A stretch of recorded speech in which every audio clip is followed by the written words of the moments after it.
Welcome to the How Did Show, where interesting people answer the questions, how did I get here? And how in the hell did I get here? With your host, Donovan Corneets. What's going on, everybody? Thank you so much for joining me for another great episode of the How Did Show. We got a really cool one for you today. Not just because this person is really talented, but I also consider him a friend, known him for a long time. So I'm like really excited to have him on the show today. So let me tell you a little bit about this guy. So today's guest is a 3-time Emmy Award nominee, 2 for being the narrator on CW's Jane the Virgin show, and 1 for his narration on PBS's 3-part documentary series, Wonders of Mexico. Now, currently, he can be heard narrating the Disney Plus series Foodtastic, which is hosted by Keke Palmer, and will star in Dreamworks' Puss in Boots: The Last Wish, coming this December. So, y'all show some love for my dog, Anthony Mendez. All right. What's up? I love it, man. Yeah, I try to do it up for the intro. Yeah, I got to do it up for the intro. But yes, man, how are you doing? Thank you so much for joining. Good, man. Yeah, it was good seeing you, man. I feel like we got a lot to catch up on, man. Well, let's do it. Let's catch up in the midst of the show. But yeah, even off camera, man, we got to link up, man. It's been a while. Man. But we're gonna jump right into this. This is the How Did Show. So the first question is, how did I get here? So let the wonderful people know, how did you become Anthony Mendez? I gotta tell you, man, I thought I was gonna be a musician, right? Because I grew up, man, Dominican household. It's always music, especially on the weekends when the cleaning's going on and stuff. Yeah. So I'm just like, damn, I should get into music. I love music. I started teaching myself a little bit about it. I took some lessons, learned some music theory. I said, I'm gonna be a musician. But it turns out I was okay singer. I wasn't anything crazy. But it turns out that in the studio that I had in downtown Jersey City, my boy was running a production company for promotion, actually, really, for like promoting clubs and concerts and artists and stuff. And he told me, he says, look, can you start producing radio spots for us? I said, yeah, man, I'll start producing radio spots. So I started cutting up the radio spots. J.I. Star from Mega 97.9 in New York used to come by, the DJ. How smooth that sounds. Love it. He's crazy. You should hear this guy. He sounds like the Latino, the Puerto Rican Casey Kasem. I always tell him that. Yeah. So Nice. J.I. used to come by. He used to drop some vocals, and I used to produce his vocals and drop it on a DAT. Right? You remember the DATs, right? DAT little tapes. Cassette, yeah. Yeah. So I used to. Then the sales guy from the radio used to pick him up. And one time Jay went on vacation and he was like, yo, Anthony, why don't you do it? And I was like, damn, all right, I'll do it. And they liked it. I started doing like club and concert spot there was a spot called the Sandbar, which was a club right by the water in Jersey City. Okay. It was cool because some of the guys that were the ballers used to come in and show up in their boats. Nah, so yeah, that's when you know you're doing it up. I know, right? In your boat. Showing up to the club in a boat. Yeah, like you don't need valet, just like toss your rope. Are you on the list? Yes. Yes, I am. Automatically. It's a boat, stupid. Of course. So it started there, man. And I was like, I got to get to the next level, man. I got to try to do something.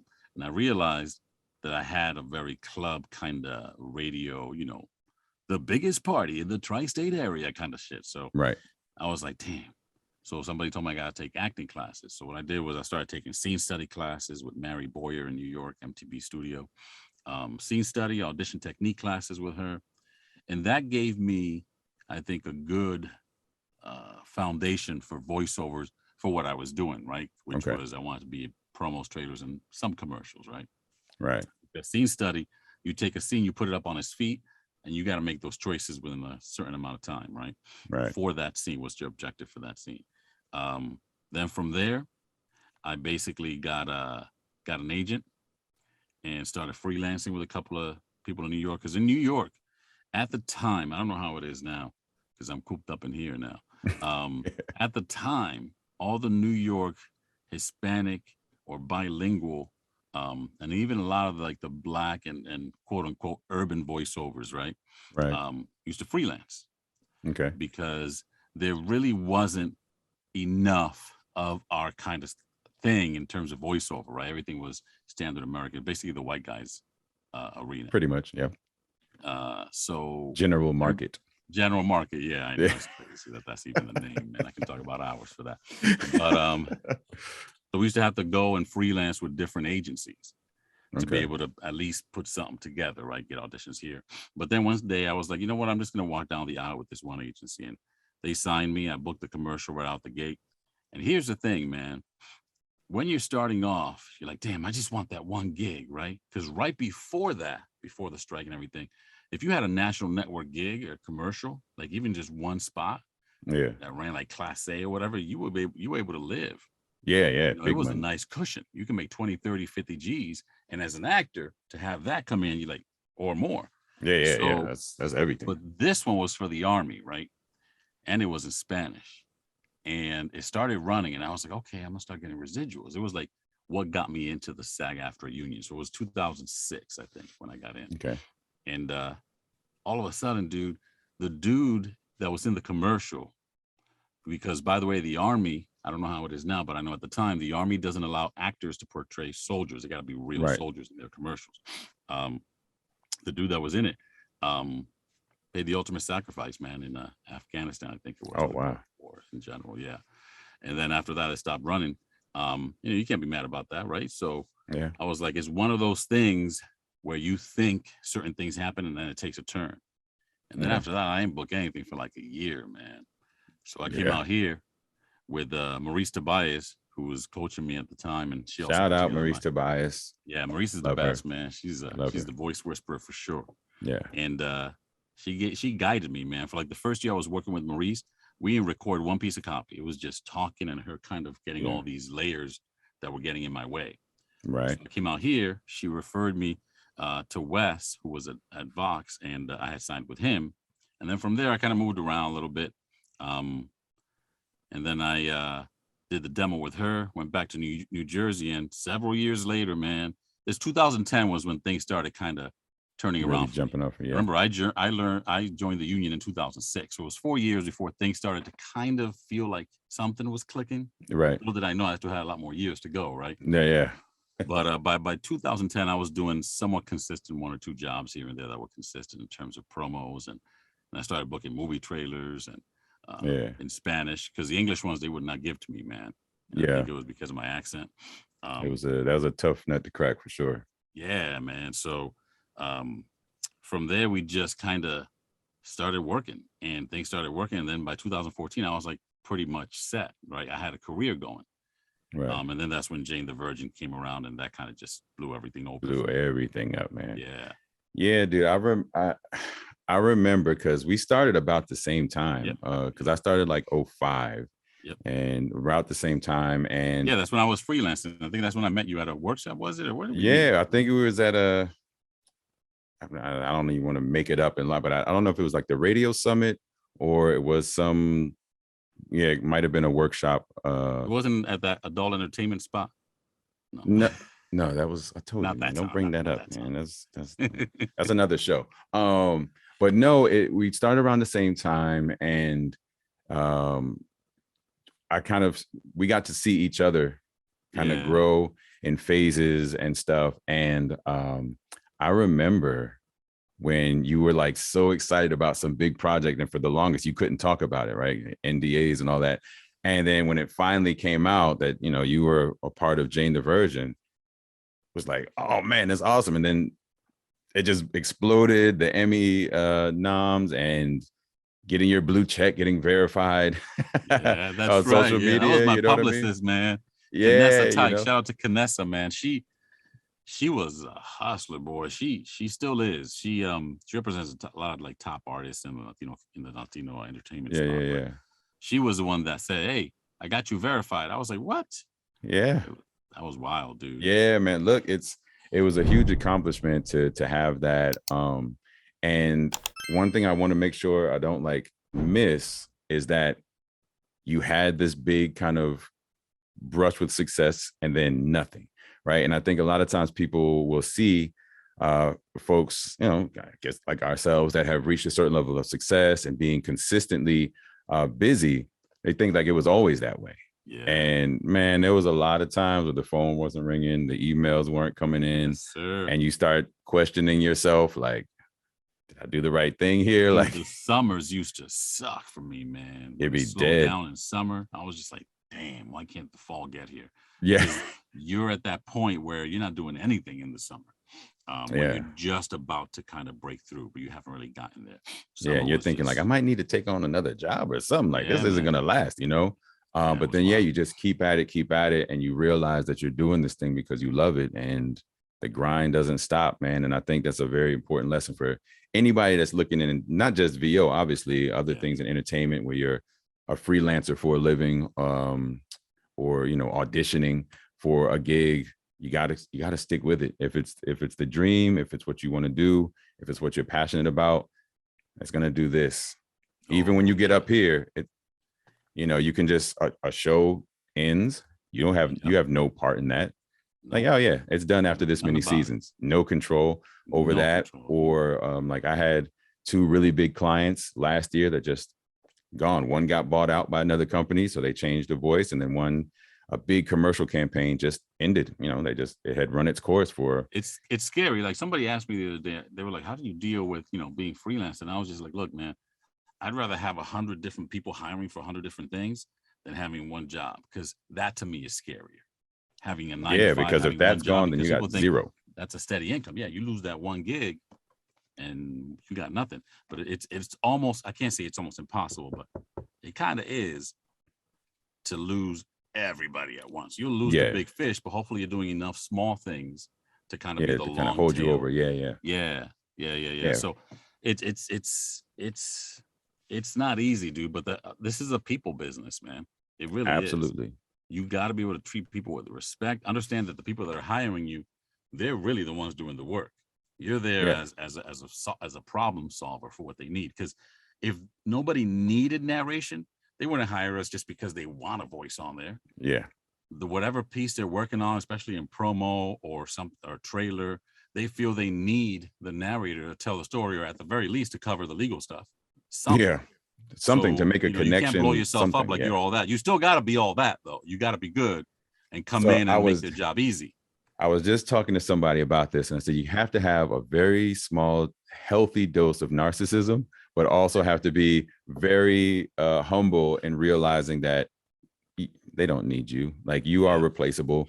And when I'm coaching students in VOIs, I tell them you're the seasoning, you're not the steak. Yeah. So don't ever go into it thinking you're the steak. It's not about you. It's not about you, man. And you know what? If you're doing the same thing, like if you get stereotyped, that's cool. I don't mind that. Yeah. A lot of stuff that from Jane was people wanted to do the Spanish accent stuff, but unless it's like really well written, I just won't do it. Yeah. But I'm grateful for it because they look for me for things. You gotta look, man. You don't know where your career is gonna go, man. You just gotta, like Maurice used to say, get on the bus, man. Because I thought I was not only gonna be a major general market movie trailer guy, but I thought I was gonna be doing narration left and right for like documentaries and things like that. What Jane the Virgin did for me was it opened up doors for animation, video games, and a couple of different, narration things here and there. But it was mostly to do a character, to do something kind of about that character. So that's if you're going to have a character, being Latin lover is really kind of a smooth one to be in. It wasn't like, if you're going to have one. I mean, that's a pretty smooth one to have. Like, oh, I'm sorry, I'm professionally a Latin lover narrator. So, if you're going to have one character, Latin lover is not a bad character to have.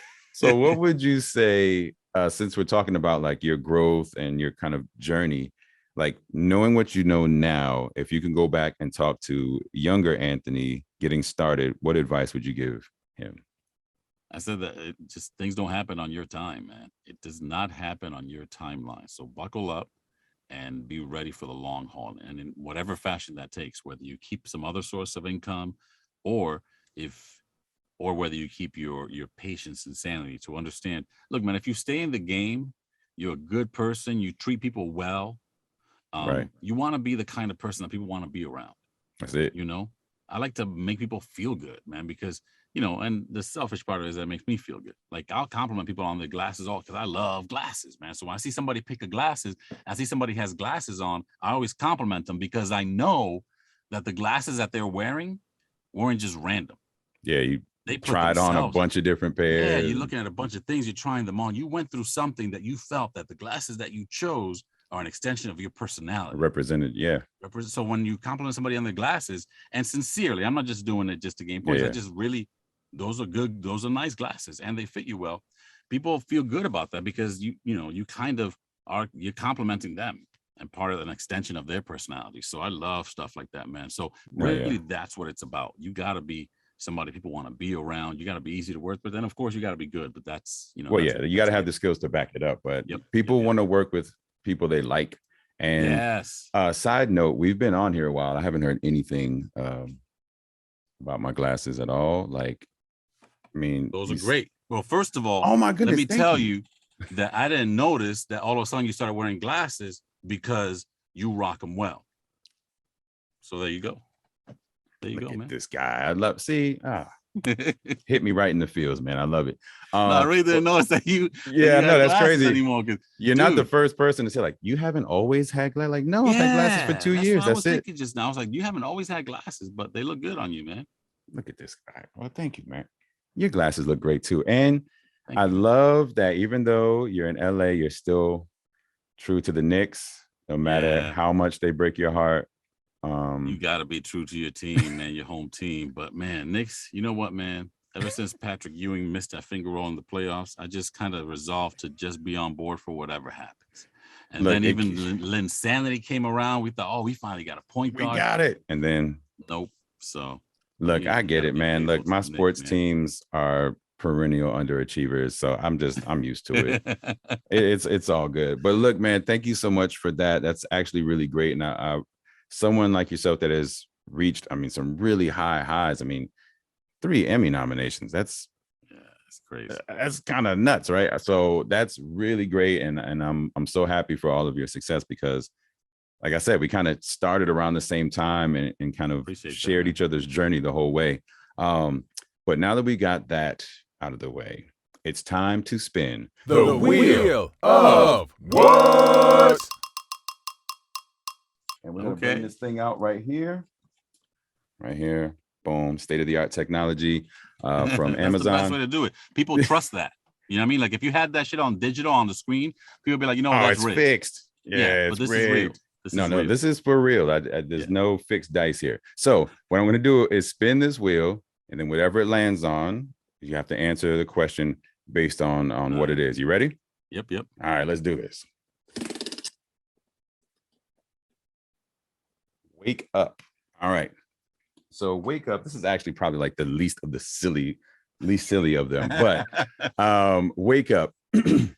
This basically is you go to sleep, you get to wake up anywhere in the world at any time in history, where and when and why. Would have to be the future. Because people of color didn't fare well in the past. So all right. I am going to say. So where would it be in the future? Where would it be? Yeah, where? This might mess you up, but let me tell you something. Uh-oh. Where it would be a new Hollywood, a new location. Kind of like what Tyler Perry did. He blew up and he set that thing up in Atlanta. I think in the future there's going to be another town, right? And one of the desert spots, whether that's Nevada, whether that's a certain desert spot of California, is going to be renamed, and it's going to be the new Hollywood. That is going to change everything that we've been fighting for. Everything that we're going to be seeing people that look like us. We're going to be hearing more people that look like us. And it's not just going to be like a temporary thing. It's going to be stuff that we created. Our stories are told. A new staple. So that's where I want to wake up. But I want to wake up in one of the houses on that lot. Oh, okay. Yeah. So where I want to wake up is in the future, but the town and the studio and the complex, like a la Tyler Perry's complex, doesn't exist yet. But it will. Hopefully I'll still be alive. You know what? I think you're the first person to just like create a future scenario. It was, usually like, it'll be Italy, or I would. I don't like the past, man. The past is the past, man. There's no reason. I like it, man. And you did kind of blew my mind there a little bit, Anthony. I told you to be ready for it. Look, I thought I was ready. But then you hit me square across the chin with that one. I love it. No, that's really that was meant to be, because that little peg that you had was really stressing. It was to really move on to the next one. So you know what? Because it was so, I mean, it was like, So yeah, exactly. That was. We're gonna do a bonus one because it's my show and I can. So the one that it almost went to was called Smile Clap, and this one is ridiculous. So that's why I want to do it. Bonus. So this is you have to choose. You have to choose either every time you smile, you fart loudly, or every time you clap your hands, you burp loudly. Which one do you choose? You got to choose one of them. I'm going to have to say every time I clap, I burp loudly. Okay. I'll tell you why, though. There's a reason. Of course. 9 times out of 10, when you're clapping, you're not the only one clapping, right? So the noise floor comes up. And if I burp loudly, they might not hear it. Okay. But if I smile and I fart, I might be the only one smiling. That is true. And you're trying to be nice and then burnt, Yeah, exactly. The only time I can think of where I would go like this and be by myself is if I'm watching a game. And if I'm home. Yeah, who cares? They hear you burp anyway. I burp and fart all the time anyway. I love it. You know what? Very true. Like I said, much sillier question. So I appreciate that. Yeah. It wanted to be that. It wanted to be that category. Yeah. We went into the future and we changed it and we made it happen. That is true, man. That is true. We've set a theme here. I feel like I've been here before on this show. Have you? Maybe we have. I think this moment. Well, welcome back. Or whenever you spin the wheel, we diverge into a different timeline. So right now there's another show going on. I don't know if it's more or less entertaining than this one. That show sucks because this one we're on right now is amazing. Don't you dare change this and go to that other. My camera sucks, man. Imposter. Remember when we get off this, you send me whatever camera you're using because this is terrible. I look like I'm using like a Nokia 6160. You're like playing Snake. I'm playing phone. Snake with a little camera and shit. There's only one way because the Nokia didn't even have a camera. No, like man, I remember like when there were no cameras, and then tangent when they had cameras on the back but no front cameras. Yes. And they had a little tiny mirror sometimes on the phone so that you could take a selfie. They had a little tiny mirror. So that's when you had to frame yourself. You had to frame yourself in a 1/4 of an inch mirror. Damn, I forgot about that shit. Take it back. Boom. See, I just blew your mind. You did. It's only fair. Yeah.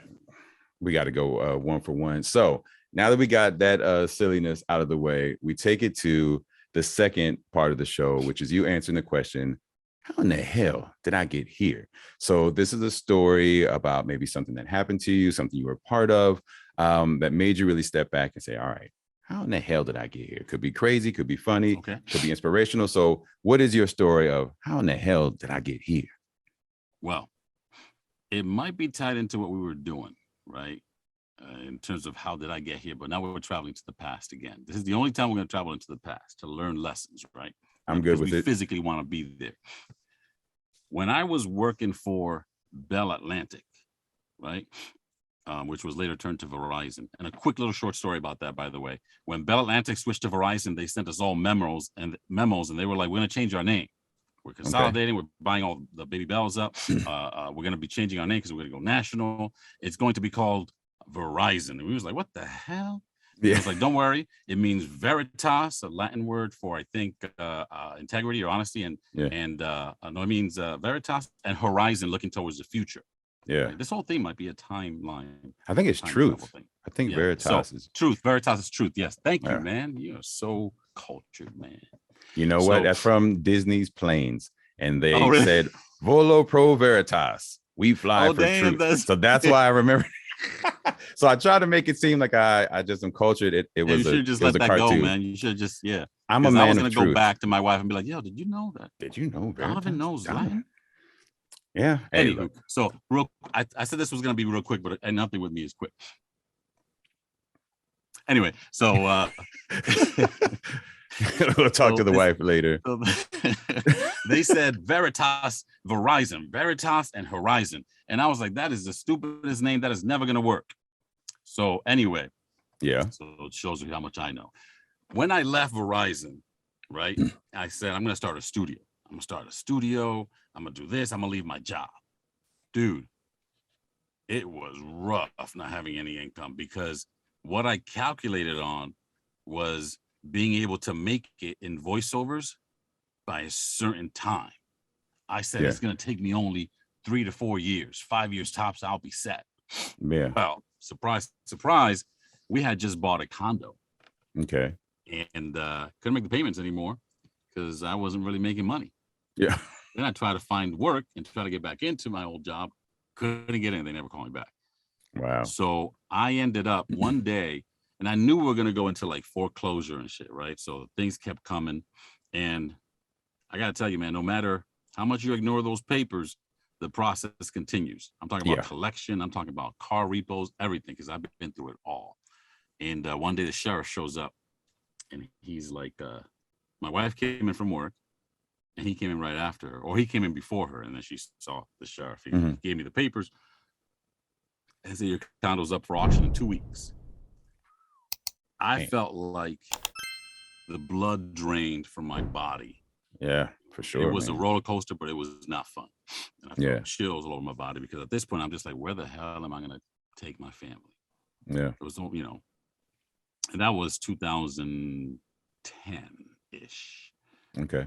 2000, when things started to turn around for me, but that part didn't, right? And that was the moment that I was like, how the hell did I get here? Yeah. Yeah. And I know how I got there was by not following the advice that I would give. Like you asked earlier, see how I'm going back and shit, like storytelling. You're tying it in, man. You're a pro. I love it. I love it, man. So I went back and I looked, and that's one of the lessons I always tell people, man. It's never going to happen on your timeline. So be prepared. Buckle up. Do all the safety nets you can have because it is rough, man. It can still get rough. It's just that Joe Cipriano one time told me, he says, there's always going to be dips, right? But like the stock market, as your career is growing, hopefully the trend is overall going it's overall, up. It's of course, we all know that at the end it just dips off and shit. It's a fucking cliff. You better be prepared. You know what's crazy? I didn't realize we had this parallel. I got laid off in 2010. That's what I had a job. I got laid off in 2010, spring of 2010, and like completely unexpected. And this was a job that I loved. I was a sound designer at a video game studio, and I had been doing VO on the side for like 5 years. And one day I just show up, no direct deposit came in on payday. And everybody's looking at each other. Did you get paid? You get paid? No, I didn't get paid. You get no. And then we get the email from the CEO of the company-wide meeting, 11 a.m. Wouldn't it be crazy if he's telling us like we're all laid off? Oh yeah, that would be crazy. Walk in, he comes in, tears pouring down his face. I'm so sorry, guys. And all our investors pulled out. You guys don't have a job. Gutted. My oldest, who's almost 13 now, but he was 6 months old at the time. Everybody was on my insurance. Same thing, man. You're just sitting there like, dude. She was about 2 or 3 months. Yeah. It was like, and you're sitting there like, what the hell am I gonna do? Like, I'm a husband, I'm a father. Like, I can't just be like, shit happens. Like, no. Like this is like lives are affected here. Yeah, man. And so I didn't realize that we had the parallel of 2010. Man, but wild. No, but it also was the same real thing. That quick answer. I did have 3 kids by then. Well, but anyway, I didn't realize that you had gotten laid off from that job. I remember you used to tell me you did that. I found that fascinating, the whole Foley thing, dude. Yeah, Foley and sound design. No, it was a blast. I loved it. But yeah, just out of nowhere, it gets snatched from you. And like what you said before, having one job, one income, one source of everything, pulled out. Sir. And but obviously we both kind of had the same thing where that desperation helped propel where we are today. Yeah. And I don't know if I necessarily would have left when I would have left if I didn't get kicked out. And when I would have started to take my VO career more seriously because of that. You might not have even been here. Yeah. You just not even fallen into. People always ask me, like, how'd you get into VO? I was like, nothing, man. VO got into me, dude. I didn't plan out because I didn't even know this shit existed. So it kind of. But like somebody being on vacation and just right place, right time. Man, I'm producing radio spots. The guy was like, you want to do this? I was like, all right. That's crazy. So crazy, man. There's so many stories of that, like Don LaFontaine's story about like he was producing trailers and the guy that was coming couldn't make it. I think it was like a flat tire or something. Well, just put something together for the client. And then the client was like, yeah, let's stick with that guy. It's so funny because there was a Joan Baker. They did, I don't know how long they did it for. Her and Rudy did something, and they do always really good things to kind of bring visibility to what we do, you know. Yeah, for sure. And it's not like they're like getting, you know, rich off of it or anything. They're just doing it for the love of it, man. And they love doing it. They used to do something at the Museum of the Moving Image in New York, where it was pre dang, I got a mental block. What's the event that they always throw? That's VO. What is it? That's VO, or like that's VO. voiceover. Yeah, it was pre that, right? Okay. But what they used to do was put panels on board of people that were established and stuff on the stage. And Donna Fontaine was at one of them. And I told my wife, I had no agent, I had nothing. I was like, I'm gonna go over there, take a picture with Donna Fontaine, and I'll put his picture on my studio so I can get his mojo. And I remember after it, at the end of that panel, I went up and I climbed onto the stage. So obviously security was a little lax. Yeah, I was gonna say a little lax on security like, hey, there. Mr. LaFontaine, would you mind if I take a picture with you? And he got his daughter to take a picture and shit. He was super nice guy. Sounded too. Exactly. Yes, I met him. By the way, I have a picture with him too. Isn't it crazy? I can't believe we have all these crazy parallels. Yeah, I have a picture with him from 2006. Damn. I think You're it's like doing the better year than me before. though, because you're younger than I am, right? I'm like 48 now. How old are you now? I'm 42. Exactly. So you're way ahead of the game. You just got a head start. That's all. I was maybe I'm late. No, I'm late. I'm late. I started late. I started at 29, I think it was. Okay. Let me see. How old was I? I'm about to calculate that shit. Hold on. Okay. Hold on. This is edited, right? It was 2005 when I got my first agent, and I was born in. Yeah. So yeah, so I was actually 2005 minus 19. I was 32 when I started pursuing voiceovers. You might say that that's late. 30, never 32. Late. Like you said, it's not about like some time. Yeah, that is true. That was your time. So I was right. 24 when I first got exposed to it. I was 25 in 2005, and like, but look at where. Yeah, that's true. Look at what's happened, man. So You're right. It's all in good time, man. But that's actually a really cool. Like, I know that kind of went on a little tangent there, but that's so cool because as long as I've known you, I didn't realize that 2010 was so significant, and the whole, just parallels through the career. That's really crazy. That's blowing my mind. That's wild. But look, that's amazing. So what I want you to do now is let us know what you got going on. This is your time to pub it up, man. Where can people hear your voice and listen for you on TV and screen, and then your social media? All right, my social media, first of all, is Anthony Mendez VO. I don't know what that stands for, but it's definitely a VO there at the end. Yeah, there's a VO in there Anthony somewhere. Mendez VO. It might be Latin. Another callback. See that? I did take improv 101. And then, or what is it? No, it's what was it? And it's and yes, something. And, yes, and yes, and okay. I knew it was something. A little rusty. But Anthony Mendez VO on Instagram. I think I'm just Anthony VO on Twitter. I don't use Twitter as much, just to kind of read, the doom and gloom and shit that's happening in this damn country, in this damn world right now. Yeah, that's a whole so other. that's Twitter, and then I switch over to Instagram, to lighten it up a little bit, and then Facebook for the family reunions. There you go. That's really what I do. So I'm not really on Facebook that much, but Instagram for sure. Anthony Mendez VO. Right now you can still they're still running Foodtastic on Disney Plus. It's a fun show, man. If you're a Marvel fan too, or just a Disney fan, they use all their properties. They incorporated. Keke Palmer is just super talented. She's like on another level. Awesome. And then we got Puss in Boots, The Last Wish, coming out on December 22nd. And I play a doctor that plays a pivotal role in getting the entire story kicked off. So that's gonna be a lot of fun. I got some other stuff coming out, video games I can't talk about. So I'll be posting those on there when I can. Well, look, man, that's really awesome. I mean, Disney and you're on screen, like that's just awesome, man. Like I'm so proud of you, dude. Man. Like, thank you, man. It's just amazing, and I think it's just a testament to like your hard work and not so much like, I think sometimes people get too caught up in just the overall like grind of like getting business, right? Making money too seriously, man. It's a fun job, dude. It's fun, but you also, if you're going to be serious about something, be serious about the craft, right? Be serious about your skill level, being good. You can make all the opportunities, shake as many hands, grind all you want, but if you can't back it up with actually having the goods, it means absolutely nothing. And be 150% who you are. And that is the toughest thing when you're an actor, because we have all these defenses up. Reno Romano told me this ages ago, when before I kind of started getting on a roll at Promax. He was like, Anthony, all I learned is that the toughest thing, the longest thing it took me to learn was just to be myself, man. People are going to hire you for who you are, what you bring to the table, how you say things, how you do things. And hopefully by the time they do start hiring you for who you are, you might have a little leverage and be like, you know what, I don't want to do that. Yeah. No, it's absolutely true. It's another thing. I mean, when I give advice to people that are asking about it, and I say, well, I see what this person is booking. I was like, yeah, because they're doing them. You can't make your career on what they do. Do you? And when it's a match, it'll work. If it's not a match, it won't yet. But stick at it and continue to get better.